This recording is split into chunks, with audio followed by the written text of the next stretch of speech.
Hi everyone, it's Eric Solomon, and I'm bringing you the Monmouth Park Win Early Pick 5 preview for Sunday, August 8th. Put together a $54 ticket on what's another really nice multi-race sequence at Monmouth Park. It's been a tremendous 3 days of racing there, and the 11-race card on Sunday, no exception. First race is a maiden special weight race on the turf. Fillies and mares going 2 turns. A lot of the big names are here. Chad Brown's got 2 horses. Todd Pletcher's got 2 horses. Shug McGahee's got a horse in here. My goal for this race is really survive and advance. I'm going to go 4 deep here, and I'm going to use one of the Chad Brown runners, the 9, Autostrada, as my top pick. This one made her first start of the year at Ellis Park last out. It was a respectable effort. Not a great effort, but certainly something to build off of. Draws outside, has 3 works over the dirt course here. Nick Juarez seems to be the first choice for Chad Brown lately here. He gets the call over his other horse, the first-time starter for Klaravich in here. So I'll take Autostrada on top. I'm going to use both of the Pletcher horses, the 6 American Heiress, just a beautifully bred horse. American Pharaoh out of Mare Kirtana, who was a multiple graded stakes winner. She did her best running longer races, multiple graded stakes winner at 11 furlongs. I think she was also a graded stakes winner at the 1.5-mile distance. So the 1.16 might be a little bit short for this horse. However, I think she can definitely improve off her debut. She was wide all the way around. That race adds blinkers for this start. Todd Pletcher had a winner to start the card on Saturday, so I think he's alive again here. Also going to look at the 1 Candy Lua. Todd Pletcher's got this one, paired her buyers with 2 dirt sprints at 6 furlongs. Decent efforts.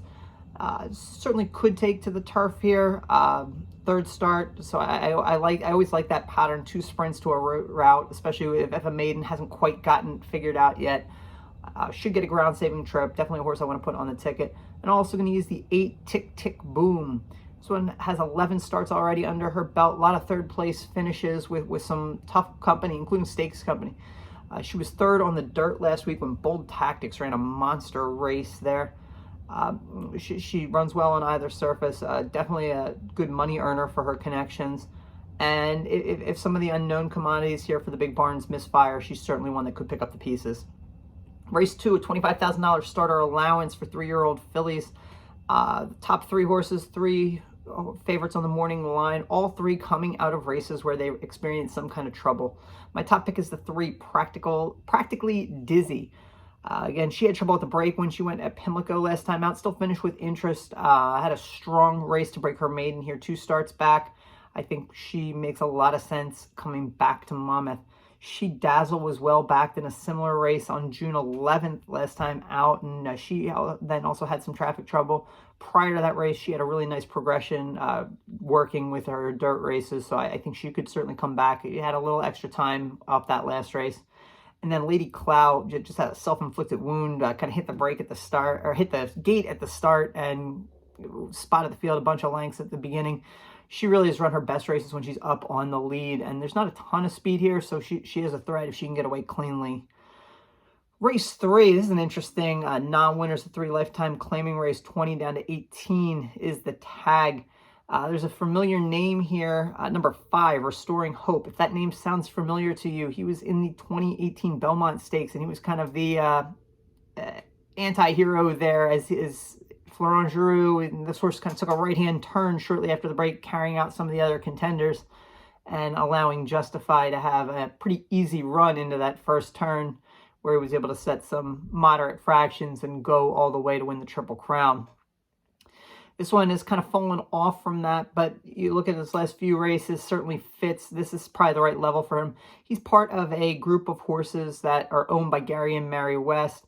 They were with Wayne Catalano, now shifted to Kelly Breen. Could have something to do with the stabling situation at Churchill as they install the new turf course there.